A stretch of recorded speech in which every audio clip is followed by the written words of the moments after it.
seeing the screen? Love it. Well, welcome. Give to get members. I decided to have fun with that. All right, so welcome, friends, to our session here, named Creatures of Addict, the 6 critical steps to living a balanced life. Now, one of the philosophies behind this conversation, this idea of balance, is really that we're fulfilled. Right, there's so much drama going on today in politics, in health, in you name it. It's having challenges, wouldn't you agree? And that's having an impact on our holistic life. Perhaps maybe you know somebody who has had some challenges in their career, and maybe they're in a relationship, and then they come home and maybe they bring some of those challenges that they're having into their relationship, which can cause strife, which can cause friction, which can cause arguments and beyond, and that will throw us out of balance. Or maybe you're having some challenges not being able to turn off the news. Maybe there's a whole lot of, no one would tune in if it said 70 degrees and sunny. So the reason why there's so much news all the time is that there is a way to find some problem everywhere, and then we all have then opinions about it, and then we tend to sometimes drag that into other parts of our life. So this conversation is going to be framed around what we get out of all of that, and how can we find more effective ways to live a more fulfilled, more balanced life, so that we are contributing more to society, living with more joy, more freedom, more laughter, more love, and more gratitude. So if that would be a great thing for you, then you are in the right place. So, as we move into this, let's have a conversation around William Shakespeare. Everybody has a story, don't we? William Shakespeare, good old Bill, was famous for saying, "All the world's a stage and all the men and women are merely players." So what role are you playing? What role is the rest of the world playing for you? Well, I have a story, and I'd like to share it with you. I've got I.B.S.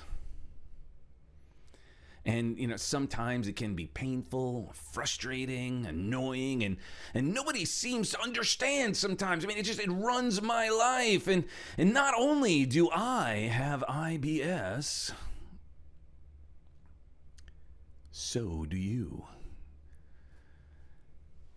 Now, before we start jumping into conclusions here, let's talk about what that really means in this context. What I'm referring to is the 3 things you and I all have. We all have an identity. We all have a way that we describe ourselves, the way we believe ourselves to be. And then we have beliefs that go beyond our identity. Identity is just one kind of belief. We have a series of different beliefs that are also directing and guiding all the decisions, all the interpretations, everything that we're experiencing in our life. And then we have standards. And what that means is, what are we going to tolerate? What are we accepting in our life? What will we put up with?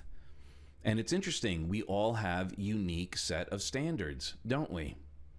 And we notice when other people have different standards than we do, sometimes we have an opinion because it violates our beliefs or who we are or who they are. So this is important that we at least address it, so that by the end of this conversation, you are going to have, by the end of this training, you're going to have more access to the resources within you to have more compassion and understanding for others, so you'll be able to get along more gracefully and elegantly, have more gratitude, appreciation, and ultimately be more fulfilled and live a more balanced life. Now, where did this all come from? Well, we all need to feel good, don't we?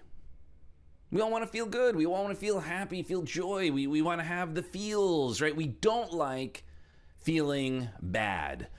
Now, that's not to say we don't sometimes put ourselves in situations that make us or cause us to feel bad based on our beliefs, identity, and standards, and so forth. We're going to get into that. But there's some science behind this about feeling good. And then we're going to get into how we get addicted to some of these strategies. So, in our brain, we've got these neurotransmitters of well-being. And here's the list of most of them here. But we'll talk about dopamine because that is probably one of the most commonly known neurotransmitter. Everyone knows about dopamine, and we've heard things like you could smoke some dope or you're a dope. Not too often do we go, you know what I need? I need a hit of some serotonin. Like we don't do that. Some GABA would be nice. But we do for dopamine. We go, we all understand that. So I'm also going to share a little bit where this came from. When we go back to my history, if you know my history, I was on the road with Tony Robbins for many years. I was a national speaker and trainer with Tony. And then I got recruited to bring personal development to the treatment world. So my wife and I ended up working at a behavioral health center. We ran all levels of care from detox to IOP and beyond. We had transitional living, we had OP, patient, but what happened was we were able to work closely with people who struggled with addiction. And it wasn't just addiction to substances. We also dealt with behavioral addictions. We were dual diagnosis. Now, why is this important?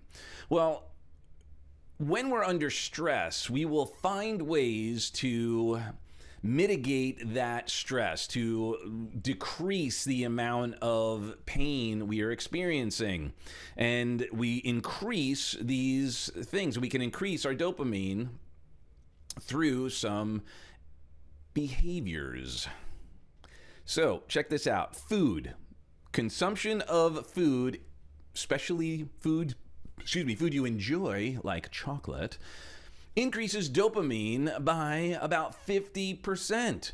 So you've heard the term comfort food. So have you ever noticed sometimes when you're feeling a little stressed? I had to put during our short lockdown here in Florida, I had to put a little sign on my refrigerator. You are not hungry. You are bored. You are stressed, right? It was just because it was a way to just increase the dopamine. Oh, how about that chocolate covered Entenmann's donut? Yeah, that'll be good right now. Sex increases dopamine by approximately 150%. Now, I know what you're thinking. What if you have sex and food? I haven't done the studies to find out if that increases it to 200%, but it does increase the activity. Now, alcohol increases dopamine by about 300%. So this is why when this whole thing happened, and I share this as well because this is a very common, because alcohol is readily available, and during the whole COVID things, bars were shut down, but liquor stores weren't. Why was that? Well, because that was a way to keep people calm. If they didn't have access to alcohol, they would be considerably more frustrated and willing to do something about it. But you give someone some drugs and then all of a sudden they go, okay, I feel a little better. Opiates and cocaine increase dopamine levels by approximately 700% or more. So this is where oxytocin and heroin and those drugs come in, and then the granddaddies here, methamphetamines and crack cocaine, increase dopamine by about 1,200%. Now, I'm just sharing this with you as sort of a tangential sort of bit, but I just want you to be cognizant of the dangers of potentially getting involved with pain mitigation strategies that are not sustainable. And even food could be a challenge. So could sex. So we just notice, like, okay, maybe if you're, and we're going to get into this considerably more deeply shortly, but just notice if you're reaching for a drink, or if you're reaching for some food, or some recreational activities that may not be sustainable. The reason why I'm bringing this up is for holistic improvement, and to know that, okay, because what we learned was drugs and alcohol are not the problem, they're the solution. They're just a strategy for someone to increase their dopamine because they were not feeling as good as they would have liked.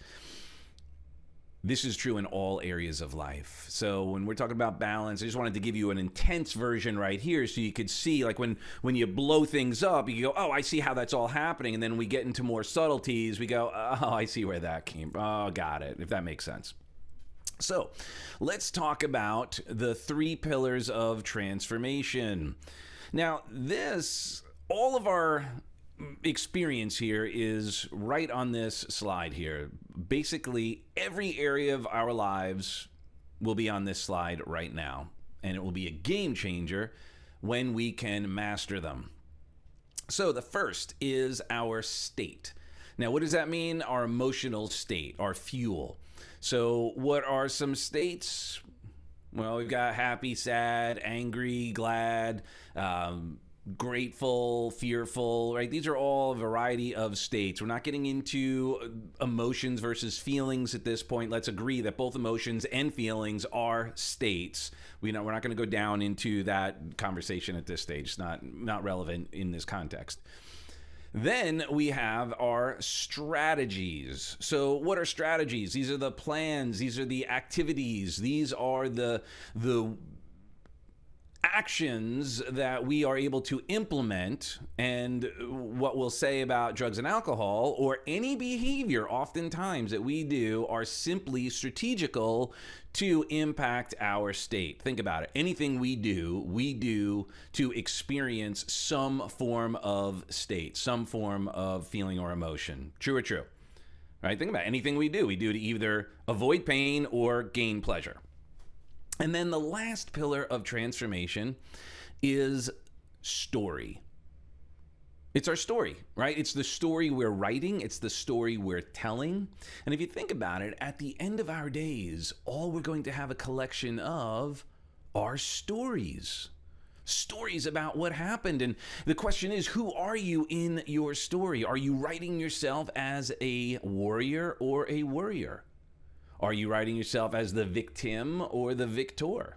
And all of this is a choice. And by the way, and we're going to get into this, we get certain things out of writing that part of the story, who we are in that story. We get secondary gains from writing ourselves as a victim.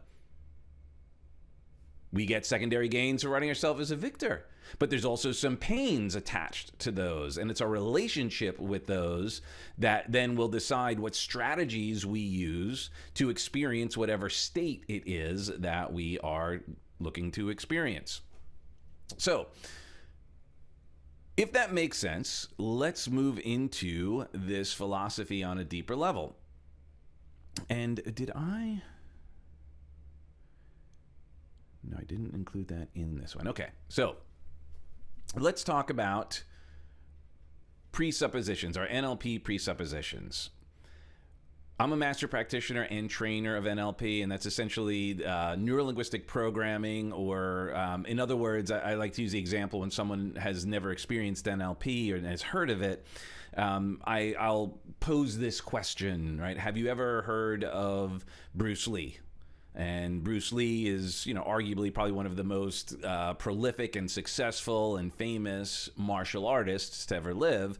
And why was he so amazing? Well, because he immersed himself in not just one martial art, but as many of the different arts that he could learn. He was just so passionate about it. He would unpack, he would learn about, he would find out everything he could about every art possible. And then he would take the best of the best, and at the end of before he unfortunately met his demise, he had created his own style of martial arts called Jeet Kune Do, the way of the fist. And Jeet Kune Do was essentially the best of the best based on his model of the world and his filters, but the best of the best of all the martial arts that he had learned, and he distilled it down. Well, NLP is essentially the same thing. It's the Jeet Kune Do of psychology. What the creators, or what Bandler and Grinder did, was they modeled the most successful therapists, hypnotherapists, and beyond, and they were like, okay, well, how can this person work with a client and get results like that, and another person can't even get those results? And there were some therapists who were consistent in getting those results. It didn't matter who it was. They would bring people that other therapists couldn't make the transformation happen, and these therapists would get the results like instantly. So there's a presupposition in NLP that says all human behavior has a positive intent. All human behavior, every state, every activity, every behavior, everything that you and I do has positive intent, no matter how bizarre or weird or crazy it may seem to somebody else. Now, the positive intent is to the person implementing or executing that behavior, not to the person who may be on the receiving end. So you may know someone who's maybe pushed a button or two. Maybe you know someone who's intentionally started an argument. And you're like, you're a jerk. I'm like, well, no, they're just doing that to kick the bee's nest in your yard out of theirs.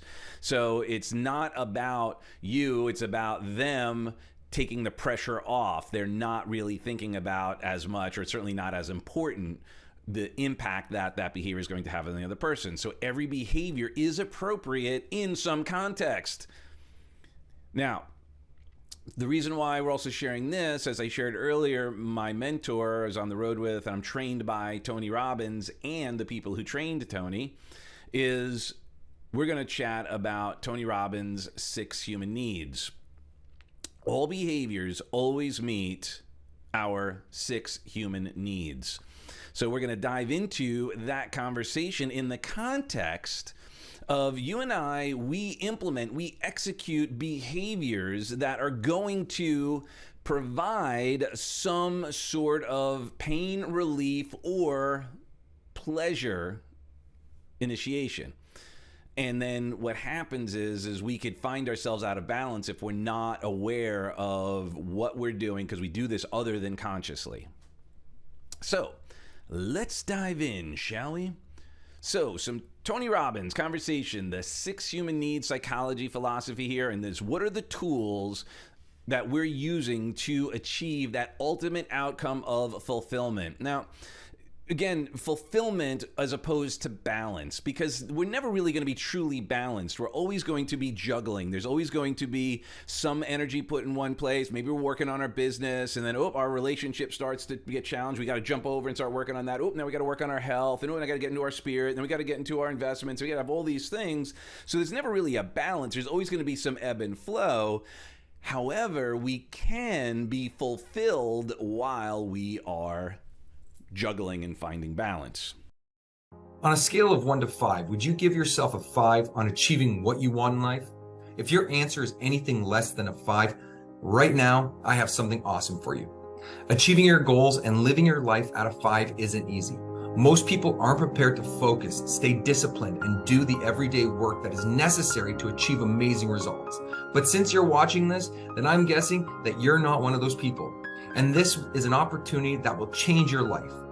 Give to Get is a global program that brings together world-class coaching and combines it with empowering masterminds and networking opportunities.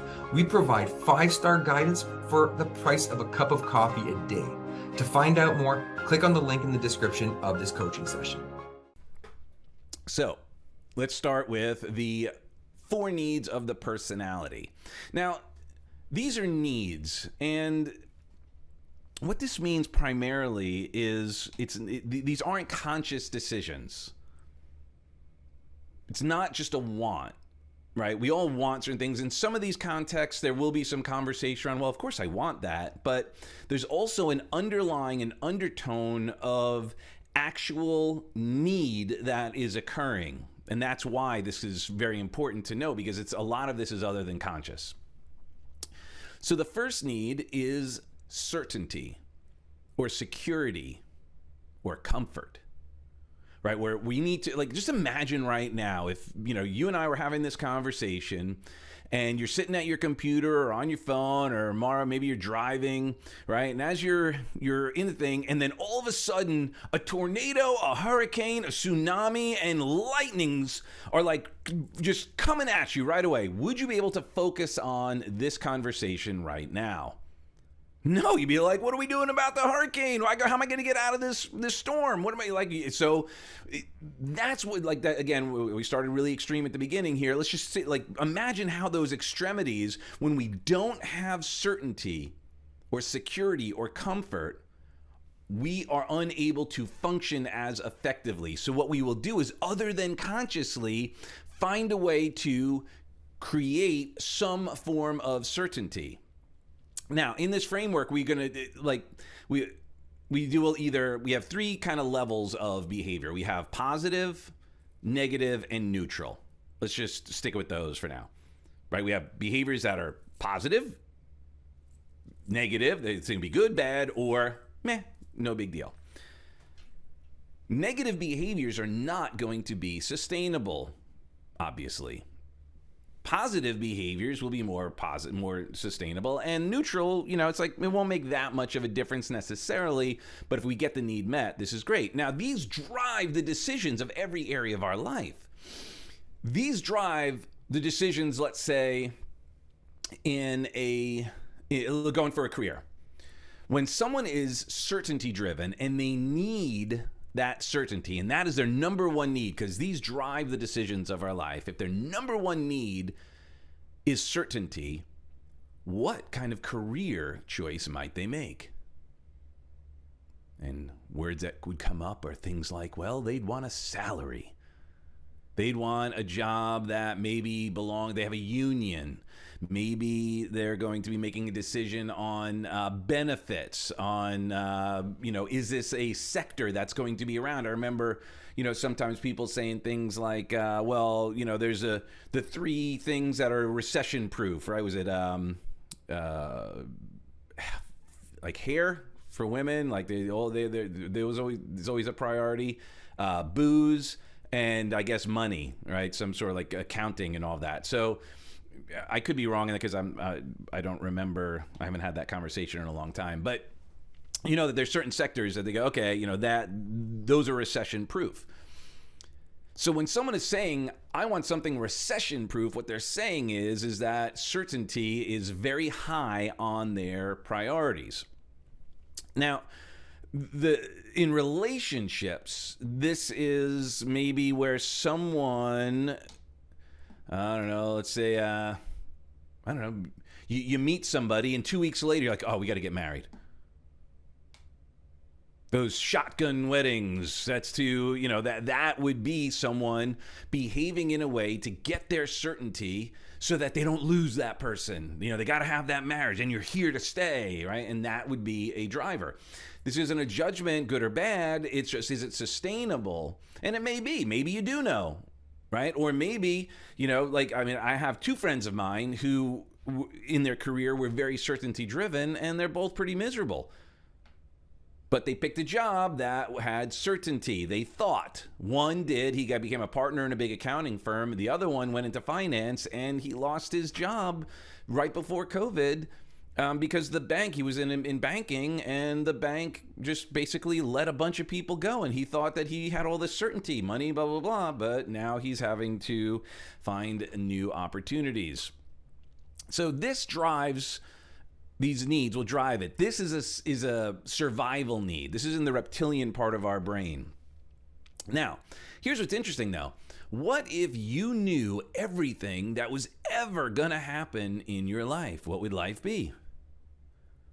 Boring. Yeah, right? So we have this other need.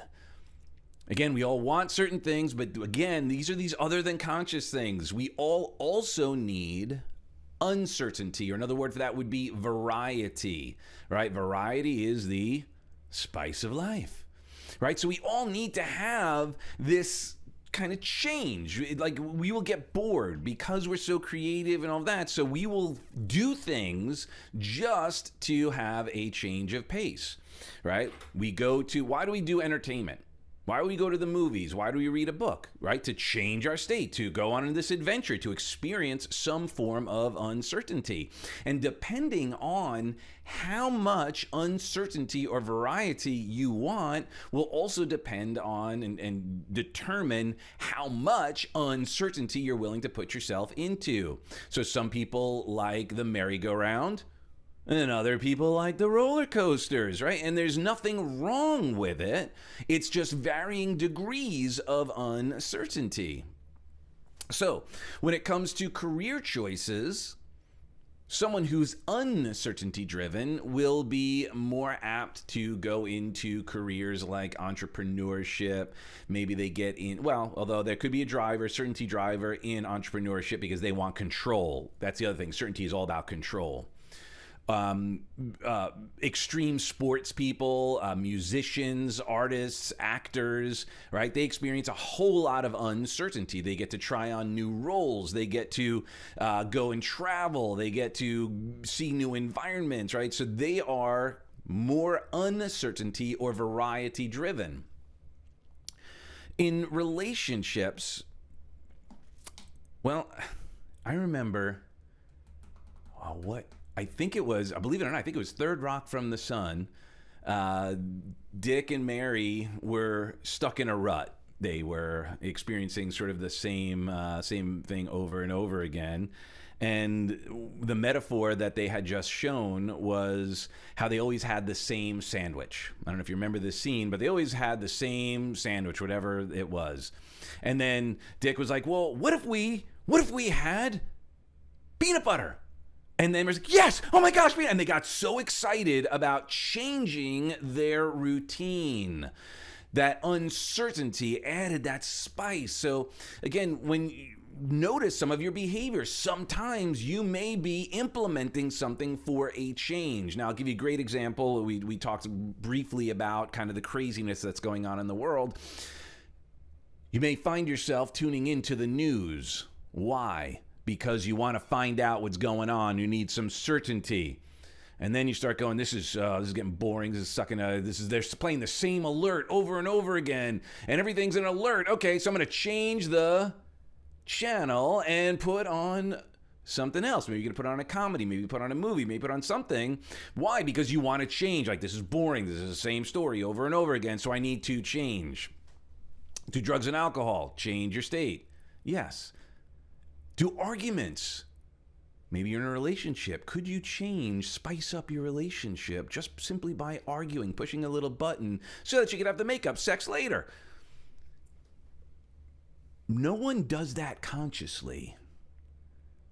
But sometimes, just because we're getting bored, we may find ourselves doing things just to interrupt the pattern that we've been running, and that may or may not be sustainable.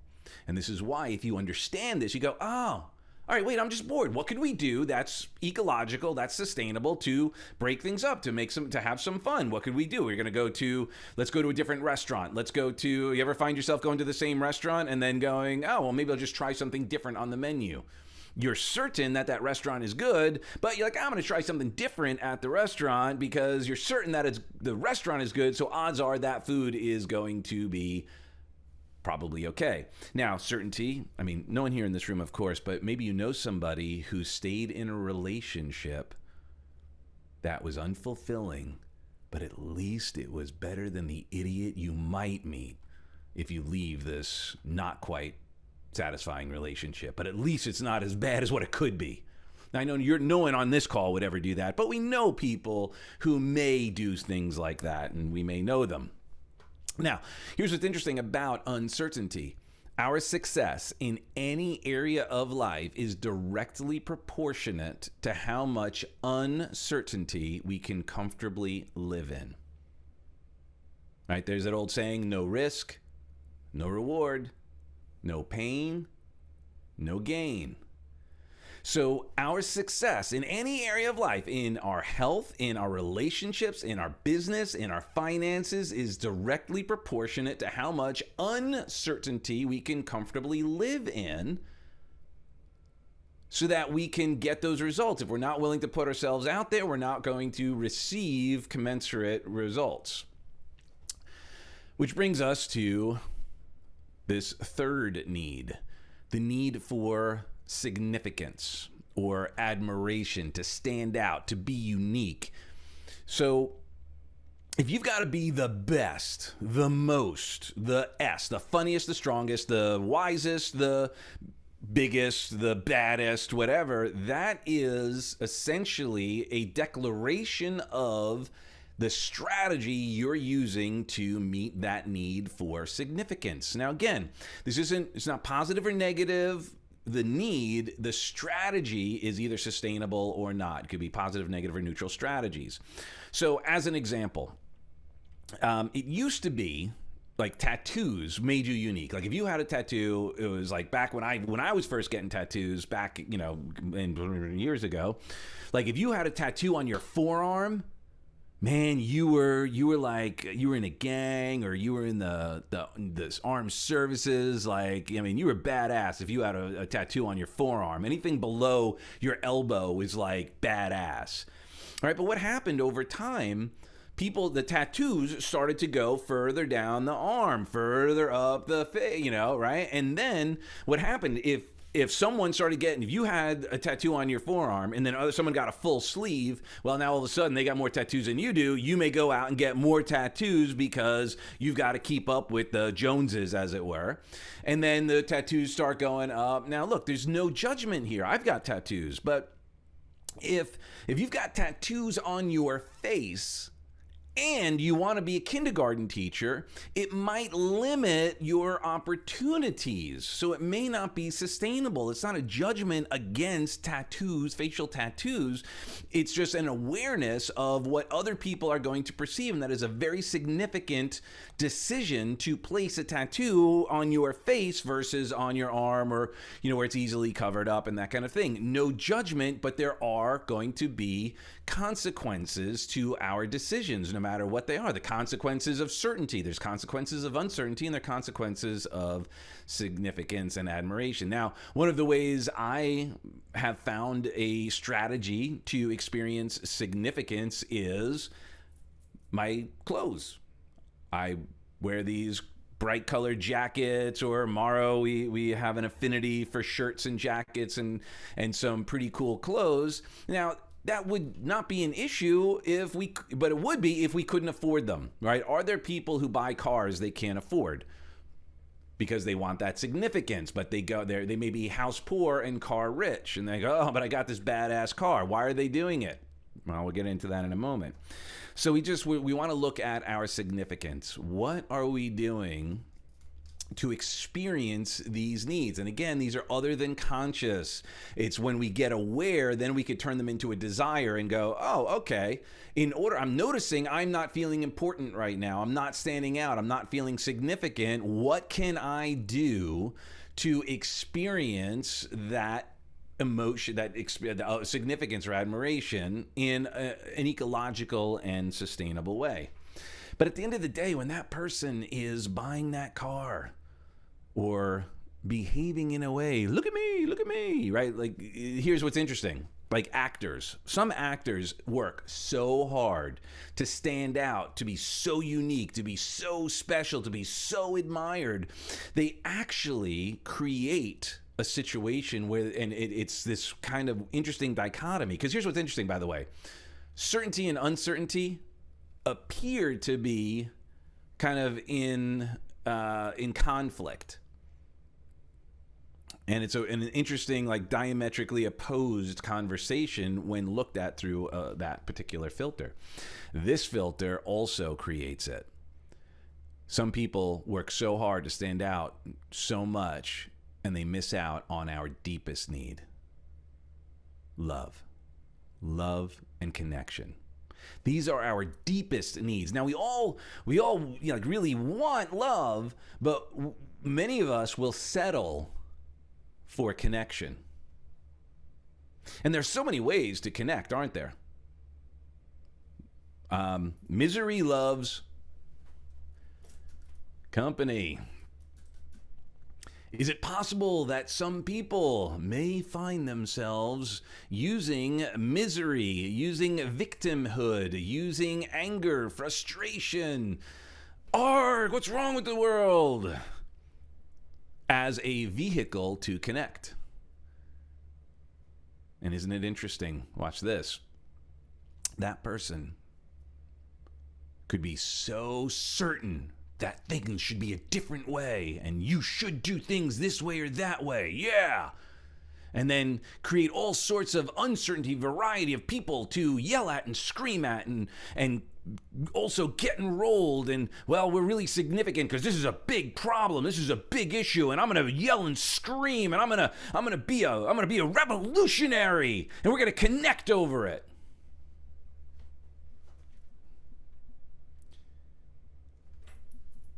And what happens is any strategy, any emotion that meets 3 or more needs at a high level, like a level 7 or above at the same time, that behavior, that state, that activity can become an addiction.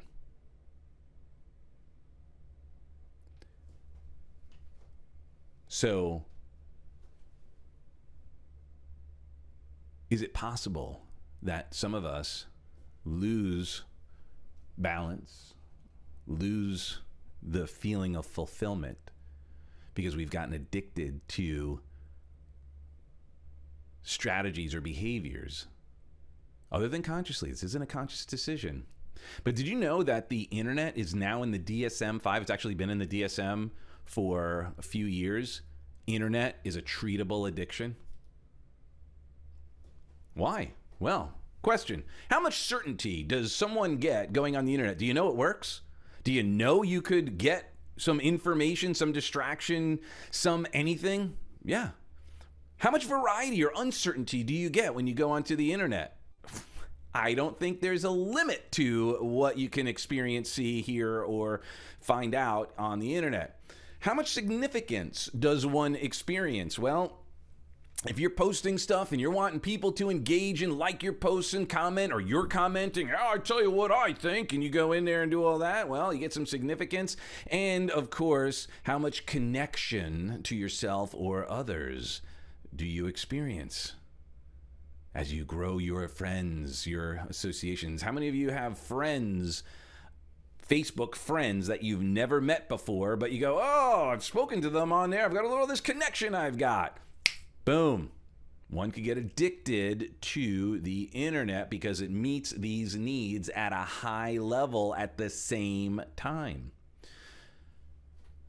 Now, let's take this just so we could just look at how the dangers of all of this. And I'll just use alcohol as an example because, you know, when this whole pandemic thing happened, my wife and I, we were like, when they started locking people down, we were like, whoa, hold on.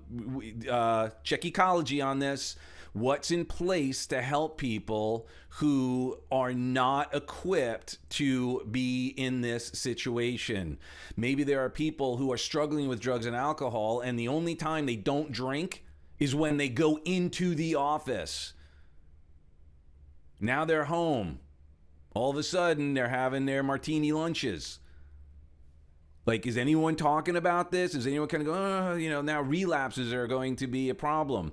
You know that abuse also, let's go back to this. A rageaholic. How much certainty does someone who's got like road rage, certainty, how certain are they that they are pissed off? Scale 1 to 10. 10. They'll say, I'm pissed. Oh, great. Oh, they get all frustrated. They freak out, right? How much uncertainty or variety? Well, it changes their state quite a bit, and those people, they get pissed at everything, don't they? How much significance do they get by being the angry one, the strong one? Oh, I'm full of rage, right? They stand out. Everyone goes, oh, I can watch out for them. And how much connection do they get? Well, they have some of their friends go, oh, you got to calm down. Oh, are you doing okay? All that. And then, boom, they don't realize it, but this is a strategy that gets their needs met. Now, all of a sudden, they're pissed off about everything, and they're getting rewarded for it. But remember, all behavior has positive intent, even though it may seem incredibly bizarre to us. There's that other than conscious positive intent that a person gets. It meets their needs. Eeyore. So, Eeyore is a great example of someone addicted to depression. So let's think about depression for a moment. By the way, I'm not diagnosing or undiagnosing anybody, but let's just think about this for a moment. How much certainty does someone experience when they're running depression? They know it. They'll even say the word, I'm depressed. Remember, identity? So it becomes their identity. I'm depressed. How much variety or uncertainty do they experience? Well, what can they be depressed about? Everything. It also interrupts their state because most people, and I was one of them, I went through either I was depressed or I was pissed. So it got me out of pissed, I could be depressed. How much significance? Well, let's say you went to all the doctors. Every doctor says I'm clinically depressed. And I went to the best doctors and I went to the celebrity doctors and they all told me I'm clinically depressed and I have to take this medicine to help me. And how much connection or love do they get with themselves or others? You gonna be okay? You need some tea? Can I help you out here? And they go, oh, okay. What's going on? Oh, well. And they say, they share you the country song. It meets their needs. Boom. Depression becomes the addiction, not a diagnosis. As food for thought, I'm just saying, I'm not diagnosing or undiagnosing anybody, but I'll tell you, when we worked in the treatment world with people who had depression, when we taught this idea and gave them freedom to decide how they felt, what activities they used, they understood what their secondary and tertiary gains were, they were able to transform their lives in ways they never thought was possible because they broke free of the identity of being clinically depressed, and it gave them freedom again, freedom to choose what strategies they implement. So Eeyore as the example. Hey Eeyore, it's actually right now, I'm hearing thunder. But before, it's like, hey Eeyore, look, it's sunny out. I'll probably burn. Well, Eeyore, look, the clouds are coming in now. It'll probably rain, and I'll get a cold. Right? So they just find any strategy. They're addicted to that philosophy, which then the filter is find a way to have the same experience through these filters. So, and I just bring in the alcohol. Scale of 1 to 10, how much certainty? Do we all know alcohol works? Yep. How much variety? Change your state? 100%. Scale 1 to 10, 10. How much significance? I got so hammered. Right? So we could talk about how drunk you get, or how expensive your alcohol is, or, I only drink the best bourbon or whatever it is. And how much connection with yourself and or others. I love you, man. Right? So we get, boom. The behavior is already addictive, and now you increase dopamine by 300%. It supercharges, and that's what wires the brain to that behavior. And then it actually, there's a part in your brain that snaps called the nucleus accumbens, where now you're and this happens in behaviors as well. It's just a little more, it takes more time. Is that the consequences are not, you can't feel the consequences. So you know at the time it's the wrong thing to do, but you can't stop yourself from doing it. The reward pathway in the brain is actually not communicating, and that's why it's such a challenging thing to deal with. That's why food addiction is one of the most challenging, because you still got to eat. That's just to survive the 4 needs of the personality.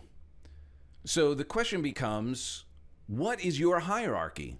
Because the top 2 needs drive the decisions of our life in every area of life. What are the top 2? Is it certainty? Is it significance? Is it love and connection? Or is it uncertainty and variety? Right? What is the driver for you? And another training here with Gift to Get, we'll talk about like what guides our decisions, but these are the drivers. Now, that's just to survive. But we don't want to survive. Man, we're boomers here. We don't survive, we thrive. So how do we do that? Well, we've got to bring in 2 needs to create the fulfillment. And that's the need to grow and to contribute. So to grow, that's when we're challenging yourselves. Like if you're part of this organization, if you're a boomer, if you're in Give to Get, you've already declared that growth is a primary need. That you're like, man, I got to grow. I want to learn new things. I want to be able to, become a bigger, better person. So that, and I know this is a fundamental, obviously I'm here to give to get, or get to give is contribution. When we are giving, when we are like sharing beyond ourselves, then we are feeling fulfilled. So growth and contribution, the needs of the spirit, are what create fulfillment. Because we're going to meet by proxy, automatically, naturally, we're going to meet the 4 needs of the personality: certainty, uncertainty, significance, and love and connection. The order of which is going to drive the decisions of our life. But if we are conscious about this, and then we say, you know what, actually, let me run a different filter. How am I going to, let me grow. Let me put myself in an environment that's going to challenge me to growth. And how can I contribute? How can I give back? How can I add value beyond myself to something even bigger than me? This is where we feel fulfilled. So, if this makes sense, it may be time for a revolution. From evolutionary to revolutionary. So here's the idea. Aim for fulfillment. What we want to do is start conditioning ourselves consciously to start being aware of, is this behavior, is this activity going to help me grow, and will I be able to contribute? Imagine that. Imagine if we just were doing our utmost, we did everything we could to incorporate growth and contribution in everything that we do, knowing that we're going to meet certainty, uncertainty, love and connection. That's all by proxy. And what if we also made a conscious decision to, if it was based on those 4, ask the question? And when we work deeper with me, when you do sessions with me and my programs, we dive very deep into this and we start unpacking what strategies you've used to achieve all of those needs. And are they sustainable? What are the long-term outcomes? And we reverse engineer. We create the life that you want to experience, and then reverse engineer what you need to do, who you need to become. And this is one of the filters that we incorporate and go, okay, well, I'll give you a great example. So my wife and I, when we first started, we left working with Tony Robbins. We ended up going on the road. I ended up working with the treatment center. I was doing multiple jobs. I was running groups. I was doing all of that. Plus, I was running the leadership. Plus, I was running the marketing department. Plus, I was traveling and speaking around the country on addiction. And I would share, this is one of the conversations we would have. We would talk about this in relation to drugs and alcohol and how we could help therapists find new ways to help their clients create a life worth being sober for. So there were times when I would come home, like we both left early in the morning, but I would come home after she did. So she would come home at 5 o'clock, and we had two Chihuahuas who, she would come home and we didn't walk them because they'd be home all day. They'd have pads, and so she'd be cleaning up the pads with the poop and the pee and all that stuff, and I would be a couple hours later. Now, what state do you think after a while she might start feeling if I'm coming home hours after she's picking up the dog poop and the pads and cleaning with the house and all that crap, and I'm coming home 2 hours later? How might she start feeling? What state might she potentially find herself in? Maybe a little frustrated, little feeling not important.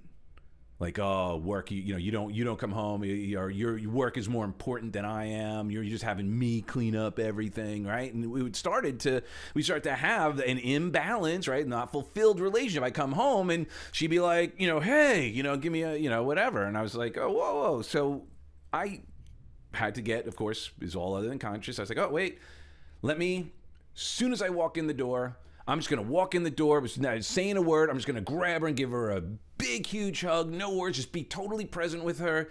Tell her, oh, honey, I miss you so much. I love you so much. Thank you for everything that you do. And I so appreciate you. And I love you. You are the most important person in my life. So what did I do? I gave her certainty. I gave her variety, interrupted that pattern. She wasn't expecting that. I gave her significance. She was the most important person. And I gave her tons of love. Now, took the edge off being pissed about the pad, because she knew I didn't make that mess. The dogs did. She knew that it was not really, it's not like I'm intentional. As a matter of fact, she understood, well, I got us into this opportunity here, and in order to make it work, when we first got there, I had to over-deliver. I had to put 100%, 110% in so that I do the hard easy. I could do what was hard up front so I could work a position that was better, so I could grow, add value to the organization so that I could be able to contribute even more to our family. And it was a game changer. And again, if you just look at this, go, well, okay, what do I need right now? And then Heidi, she stopped drinking using a very similar strategy. She would say, oh, wait a minute, like I want to drink right now. What is missing? I need some certainty right now. What do I need to do? Oh, okay, let me do something to get some certainty. I'm going to go for a walk. I'm going to go pray. I'm going to go meditate. That's what I need. I need some significance. I need some me time. So I'm going to go take a bath. I'm going to take care of myself. I need some connection with myself or to God. So I'm going to meditate. I need that distraction, and that would be part of also the uncertainty and the variety of I need this change. I need to interrupt whatever I'm feeling right now. And then when she was able to go, okay, oh, you know what? I'm gonna listen to some personal development stuff, or read some personal development, or I'm going to give back to me or to the community, find a way to add value. I'm going to write something. I'm going to do a video. I'm going to talk about my struggle with this right now so other people can benefit from it. And she was able to not go to treatment, not go to anything, just she was able to stop drinking. She hasn't touched a drink in, I think, 10 years. And it's never been a struggle, because she knows when she's not feeling the need, she knows, oh, I'm going to fill it. Find something to do to fill that need when it's not there. So then I'm fulfilled. And this is, again, the thing about balance, right? There's no such thing as actual balance. It's just, when are we spinning the plates? One's starting to go under. We got to go back and put that energy where needed. Same with these needs. So the question becomes, are you ready to write a new story? And that story is around, what states are you committed to experiencing consciously? What strategies are you going to implement in order to experience said states? And then ultimately, because there's an H in it, what story are you writing? What story are you telling? And with the understanding, the recognition that the only thing preventing you and I from having what we want in our lives is the story we tell ourselves and others as to why we don't have it.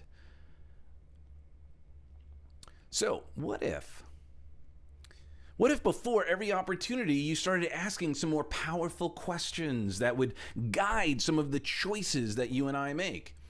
And what if you just asked, you pondered, well, what if I do right now? How is this going to serve others? Will it serve others?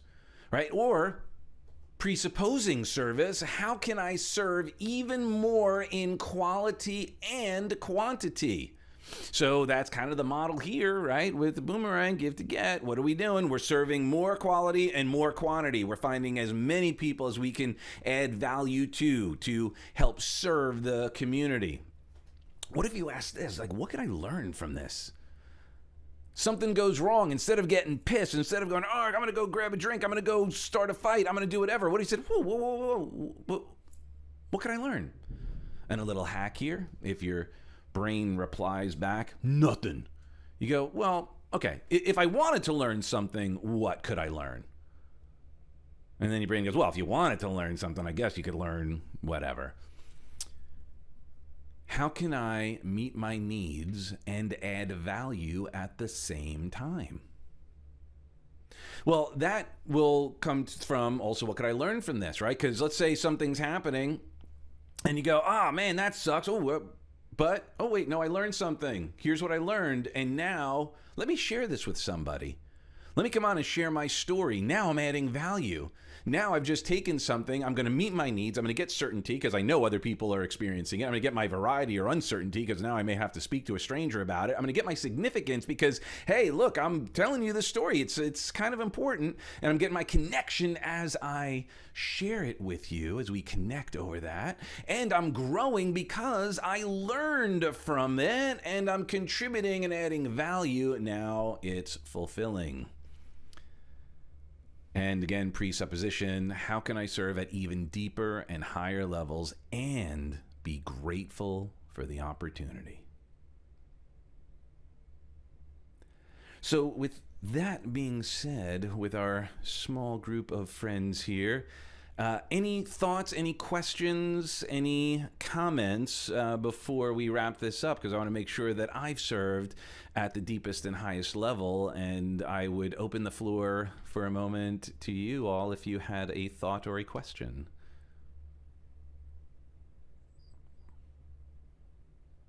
All right.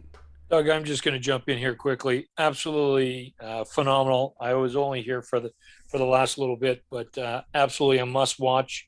As soon as we get it loaded on the dashboard, I'll go back and watch the whole thing again, and I'll send you a message because just fabulous. So thank you. Groovy, I thank you. And that was absolutely amazing, Doug. Loved it. Thank you, Mauro. You haven't moved once, but I was guessing you were still there the whole time. No, I'm driving, so yeah. And awesome. And I got a call just as you were finishing it off, and I kept hitting ignore, and they kept calling. So. Bastards. But awesome. that was awesome. Loved it. Very helpful. Thank you, Doug. Thank you. It's my privilege. I second all that. Something that I heard for the first time being reframed differently was how connection can sometimes supersede. We're looking for love, but we settle for connection. That was very interesting because I've been seeing connection as a higher need than love, but I can see by what you've shared that sometimes we can connect in a way that can be codependent. That is not healthy. So it may not be the love that is uplifting and nurturing. It can be connection that can be more not serving us, like make us more codependent. So that was really interesting insight, a little nuance there. Thank you for that. Thank you. Well, Hannah, let me ask you this. Let's say you and I are in an argument. Right. Yeah. And it's gotten to, have you ever been in an argument with someone where you believed you were right and they were wrong? And then let's say you and I are in an argument, and then what do I believe? That I'm right and I'm wrong. And you're wrong. Yeah. Now, have you ever gotten to this point where you've forgotten what you were arguing about? All you knew was that you were right and they were wrong and vice versa? So let me ask you something. When this is happening, certainty. How certain are we that you know that you're right and I'm wrong, and how certain am I that I'm right and you're wrong? Once we've hit that confusion point, we're no longer certain. No, we're 100%. Well, 100%, we forgot what we argued about, but we're 100% certain that I'm right. I may have forgotten what we're arguing about. That is true. Now, and I'm certain that you're wrong. Yeah. And I don't even know what. Now we don't even know what we're arguing about. Then, how much variety of things at that point could we be arguing about? Oh, it brings up all kinds of other things, right? Exactly. Yeah. How much significance? What happens? How significant is that anger? Oh, very. We have to prove our point. We have to dig our heels. So my life and my ego depend on it. Yeah. And I remember, this is a true story. When I was like 15 years old, my mom brought her new boyfriend to meet her parents up in Connecticut and the hillbillies. And my grandfather, knowing that we were coming, greeted us with a shotgun. Just sat there with his double barrel shotgun, like very significant. And they got into an argument. And this is how my grandfather ended the argument. I can yell louder than you. I can yell louder than you. So significance was his strategy there. But let me ask you this. How connected are we when you and I are arguing? Very. There's an exchange that is yes. pretty powerful. Yeah. Yep. That's very interesting. There's an investment of emotion, absolutely, on both sides. So it meets the need of connection, but it's not sustainable. Right? But so and like this is, believe it or not, this is a modified version of what I'm doing now, but I speak at like political events. And I teach this because I'm like, guys, we're not going to get anywhere if we're always fighting. Let's not make anyone right or wrong. Let's just look at what they're getting out of it, and let's find something to agree upon. Because fighting over this is not, whether you're vaccinated or not, whether you're right or left, whether you're whatever, that argument means nothing. It's not like I'll use the example like with gun control, right? Whatever your opinion, doesn't matter. People who are pro-gun aren't thinking, you know it would be awesome? Let's make sure that everybody has guns so that they can kill someone else. Like, they're not thinking that. They're actually thinking that it's going to be a vehicle for them to keep themselves safe. Right. The people who are anti-gun aren't saying, you know it would be awesome? Disarming everybody so that the criminals can kill them. Like, they're not thinking that either. They're thinking that if there were no guns, that they would be... everybody would be safe. So, all right. So then let's look at the purpose and not worry about the process. The strategies we can be flexible in, as long as we understand and appreciate that you want certainty, you want variety, you need significance and love. Let's find a way to grow and contribute to each other so that we could live more healthily, more ecologically, more fulfilled together, and still have our differences. We're all going to have different strategies. That's what makes us so unique and special. How we meet those needs is going to be unique to each of us. The fact that we have them is what keeps us connected, and the order of which is what makes us different. But again, that's like, saying everyone's got to wear the same jacket and shirt and whatever. Like, you wouldn't ask anyone to wear a uniform everywhere, I hope.